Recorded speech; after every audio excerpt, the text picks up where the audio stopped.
BBOR, Black Box, online radio, coming to you from West Virginia. So last night I was out at my father's house, and we were watching a documentary, like one of those nature ones, about the Orinoco River in Venezuela. And they showed some people, like the indigenous inhabitants there, and one of them said, in their tradition, they believe that if someone kills another human being, that they will meet a miserable death themselves. And instantly I began thinking about John Wayne Gacy and Jeffrey Dahmer, like two of the serial killers that we had been talking about recently on this channel. Both of them, of course, met untimely deaths. John Wayne Gacy was executed, and of course Jeffrey Dahmer was killed in prison. But last night as well, I also decided to finally getting around to seeing the 2003 film Gacy. It's been many years that I've wanted to see that one. Finally got around to watching that one. First, I believe the actor that played John Wayne Gacy was named Mark Holton, and to their credit, they actually found a guy that looked like John Wayne Gacy to some extent. I also saw the film recently, Dear Mr. Gacy, which featured William Forsythe playing John Wayne Gacy. Now, what I have to say about this one is, you really saw a lot of contrast between some of these presentations on John Wayne Gacy.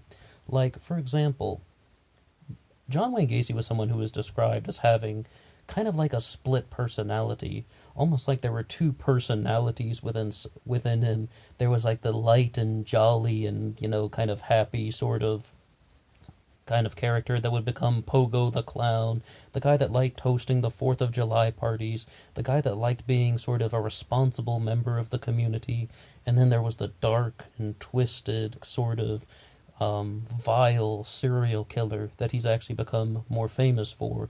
And what people actually said about him from some of the previous documentaries that I had been watching was that he wouldn't be like only the type of person to hide his type of destructive behavior when he was committing these murders. He did it in public quite frequently. He could be in one store being all light and happy, and then he could walk into the bar and that he would be just very dark and sinister. Like, he did this quite frequently in public.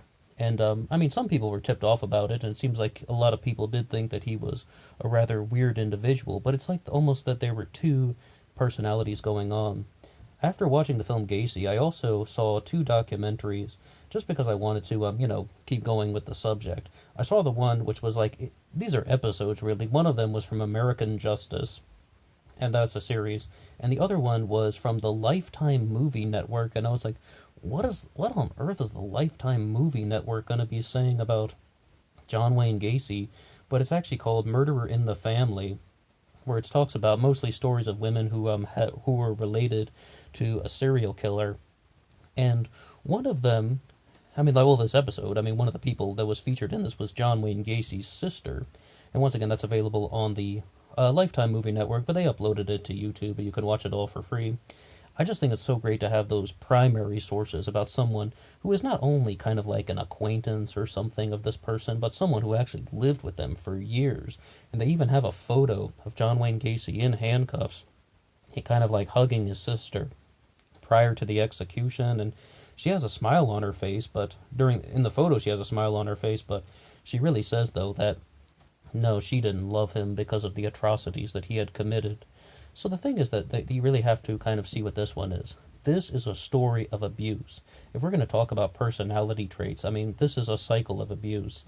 What John Wayne Gacy's sister is saying is that very clearly their father was very abusive. Their father did not approve of John.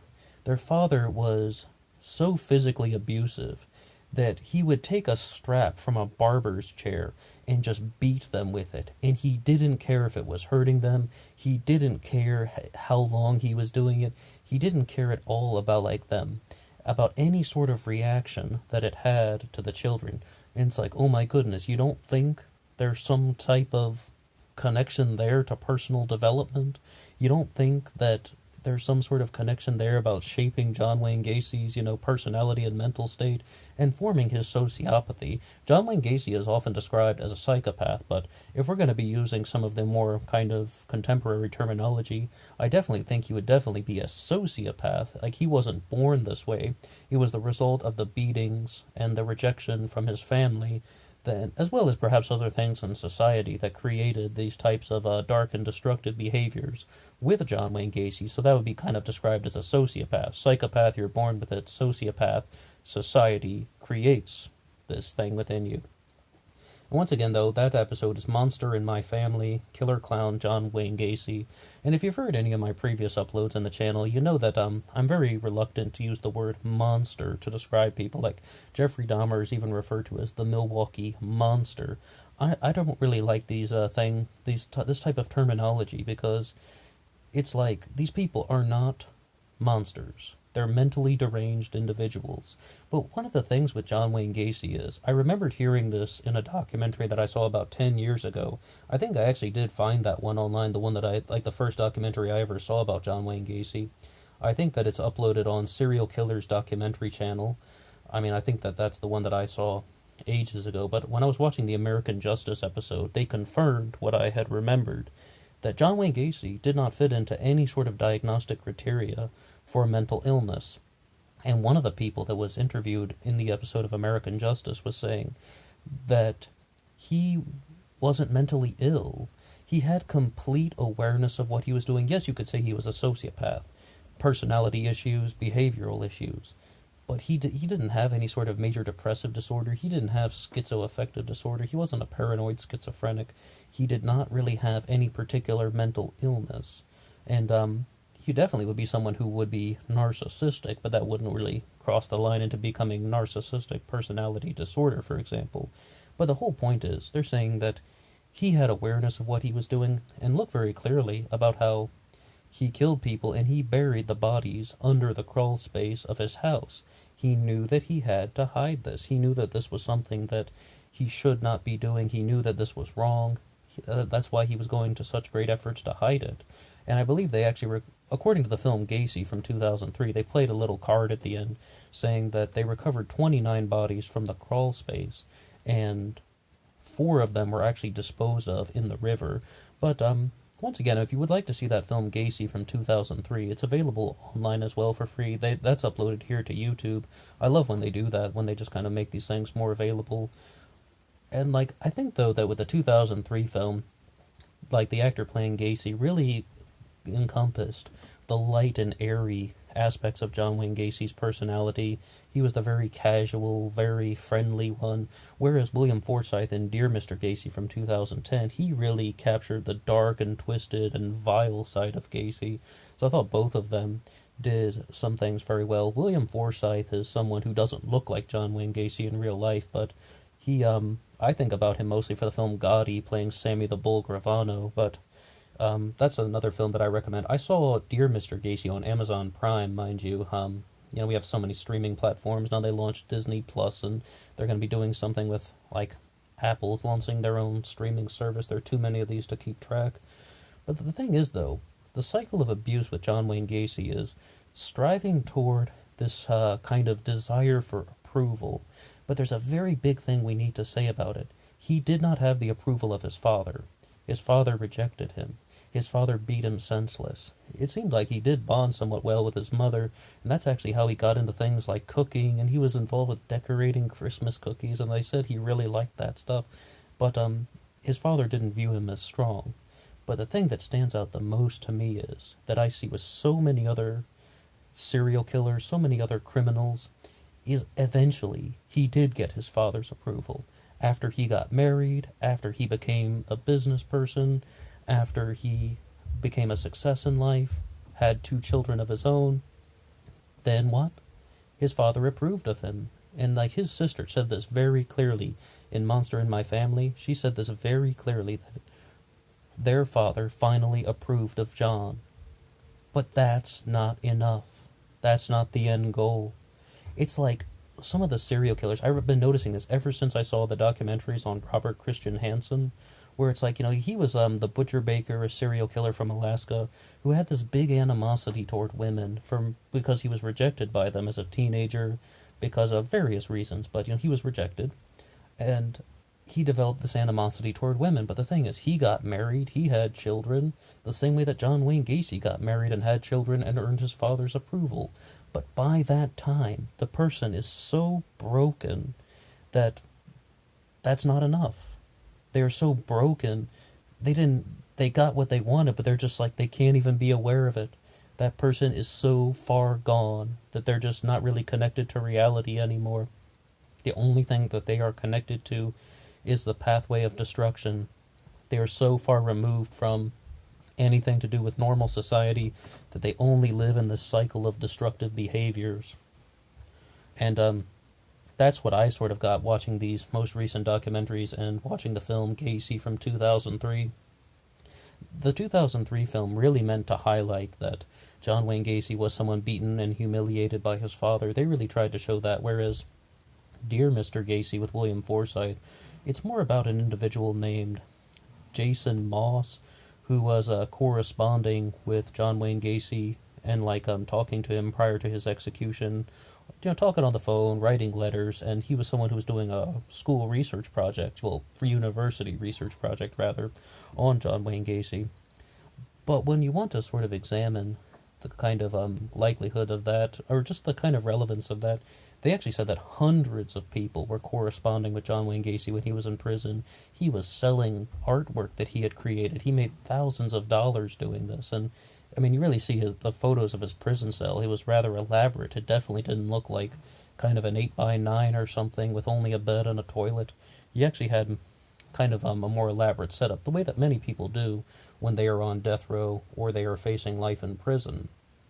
So the thing that we have to remember, though, with somebody like Gacy is that he is someone who was the victim of abuse. That doesn't justify his actions. That doesn't even come close to justifying it. But we do need to find the patterns and trends and similarities that kind of push this thing, these incidents to happen. The other thing I noticed about this is that something that I did remember hearing from a previous documentary, I'm not sure which one or else I would cite it right now, but it's just about the police were very suspicious of John Wayne Gacy. They believed that something was going on, but they felt they didn't have enough evidence for a search warrant. And I was like, what on earth are you talking about? You're just going to let him keep killing? Do you think he's killing people, but you're not going to be doing anything about it? And then that just allows him to keep, perpetrating and keep committing these types of crimes just because you feel that you can't do anything at the present moment? I don't know. That sounds rather bizarre. But at the same time, though, John Wayne Gacy is a very manipulative personality. He's a very controlling individual, and I think most people would agree with that.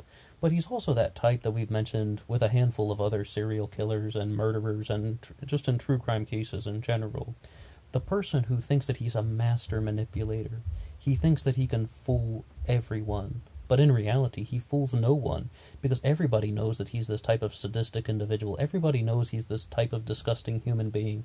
Everybody knows it. Everybody knows John Wayne Gacy is a serial killer.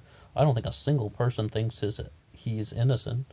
I mean, absolutely not. I mean, there are a lot of conspiracy theories that go on with serial killers. I don't hear too many of them with John Wayne Gacy. They're like, how did you get 29 bodies under your house buried in the crawl space? Well, I don't know how they got there. That was his answer. He doesn't know. But I thought one of the interesting things was, in terms of legal defense that they mentioned in American Justice, which is actually a good perspective because it's really about how the lawyers dealt with John Wayne Gacy. If you ever want to watch that one, the American Justice episode on John Wayne Gacy, they had the option to put him in a psychiatric institution. And if he had just been institutionalized, he would have been able to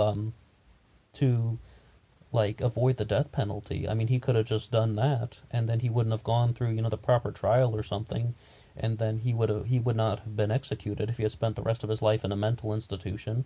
Would he have continued to commit crimes there? Probably. But John Wayne Gacy, once again, thought he was just a brilliant master manipulator, and he always thought that he would be able to kind of commute his sentence or just get it switched to life in prison, something of that nature. But, I mean, of course, John Wayne Gacy was executed, and you can say what you want about the death penalty. This is a case that's never going to be reversed. Gacy was executed indeed. Although, when you really want to look at, the personality of this particular individual, you can see, though, that he is somebody who was rather broken. He was someone who would lure boys to his home, and he was definitely a serial killer that operated within his sexual orientation. he definitely had the kind of sociopathic torture killer mode. Once again, number 22 on Michael Stone's hierarchy of evil, the most destructive human being imaginable. I mean, and I don't mean that figuratively, I mean that very literally. So the reasons why you do this, someone who was just beaten with a strap, senseless, without like any sort of humanity by his father, and then he goes on to torture boys. Bear in mind that John Wayne Gacy was not a complete homosexual. He was married multiple times. He fathered children, and by Gacy's own admission, he was a bisexual. But you do not really see him targeting girls now, do you? All of the victims that they recovered from the crawl space and the bodies that were disposed in the river were what? Males, boys, teenagers. Well, once again, how can this not be like the massive connection going on? Being beaten and humiliated by his father, being rejected by his father. And then that turns into the cycle of destructive behaviors that he has to recreate. And one of the reasons why people recreate the cycle of destructive behaviors is to normalize it. They do it over and over again, telling themselves that this is the way that things have to be. Because, you're beaten as a child, so you're just trying to make it seem more normal. That's one of the reasons. The other thing is that they're like, this is all I deserve. I'm so worthless and useless that this is the only thing that I can do. All I can do is destroy people. And also, as we mentioned from Dr. Julie Armstrong in the upload we did on Leonard Lake and Charles Ng, when she's saying that people also want to kind of have a reign of terror of their own. They're like, I was beaten and humiliated, now you have to be beaten and humiliated. I was tortured, now you have to be tortured. I was hurt as a child, now you have to be hurt now. I experienced all of these bad things, you have to experience all of these bad things. And once again, we talked a lot about Dr. Julie Armstrong in the Leonard Lake and Charles Ng upload because she was a kind of criminal psychologist that was featured in one of the documentaries. I really like her presentation. I'm going to try and find some other things from her, see if she's mentioned in some other films or has any presentations. I was very much impressed with that. With John Wayne Gacy, though, it's like he's perhaps one of the most famous serial killers in American history, meaning like not counting anyone from outside of the United States. And I think the reasons for that is not only the body count. He killed 33 people. That we mostly associate John Wayne Gacy with the number of 33 victims. But I think it's also because of his ability to blend in with society, to just be that kind of light, soft-spoken, Pogo the Clown figure. The clown makeup really is something that kind of distracts a lot of people, and that's something that attracts people. I remember the video case for the movie Gacy, the 2003 one that I was just describing.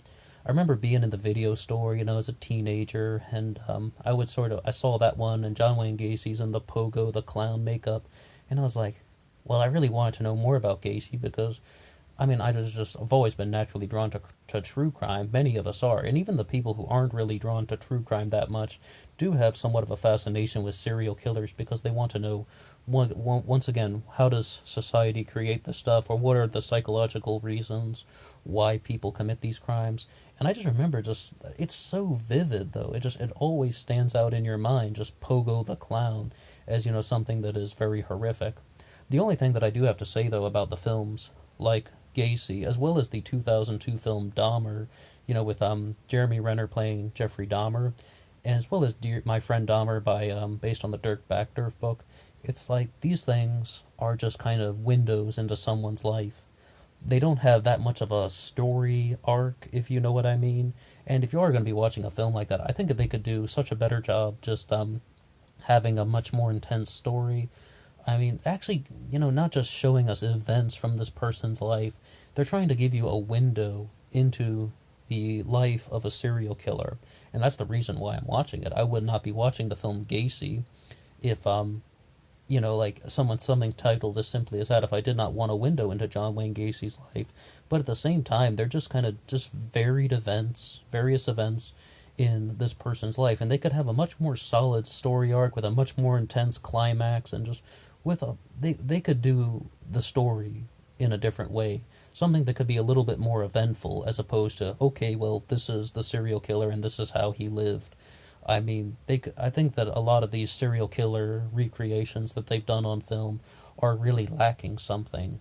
but at the same time, they're mostly marketed toward true crime followers who want to learn more about this stuff. I do recommend watching the film Gacy, though. I mean, why not? I mean, why not check out, a film about a certain individual from true crime that you're very curious about and see how they kind of do the dramatic recreations. They change a lot of the details, though. Like, for example, this one featured John Wayne Gacy having twin girls with his first wife. He actually had fathered two children, but he had a son and a daughter as opposed to twin girls. Those things aren't really like the most spot on, and even things like that. Sometimes they do that to protect the privacy of the real life individuals, and it's one of the things we have to deal with when we're kind of dealing with true crime about real life people. And I think that's one of the reasons why they started the show Murder in My Family once again on the Lifetime Movie Network, because one woman just kind of wanted to kind of give her side of the story. It's actually run by someone who was the daughter of the Happy Face Killer. That's a case that I am not familiar with yet, but I would perhaps want to learn more about that, and maybe we could do a sort of upload on that particular incident. But the big thing with John Wayne Gacy that we've kind of come to some sort of culmination and some sort of concluding note is, this is the cycle of abuse. This is a person who wanted to inflict torture and suffering onto other people because he experienced this as a child. He experienced the beatings and humiliation from his father, and he wanted to force that back onto all of his male victims. I mean, as a bisexual, he didn't target female victims, and people often kill within their own sexual orientation. I think that is very important to note. Also, there really seem to be reports that his mother was somewhat accepting of him, but his father was he was rejecting him. And that is something that I think should not be underplayed. And, we have the cycle of abuse going on and on and on.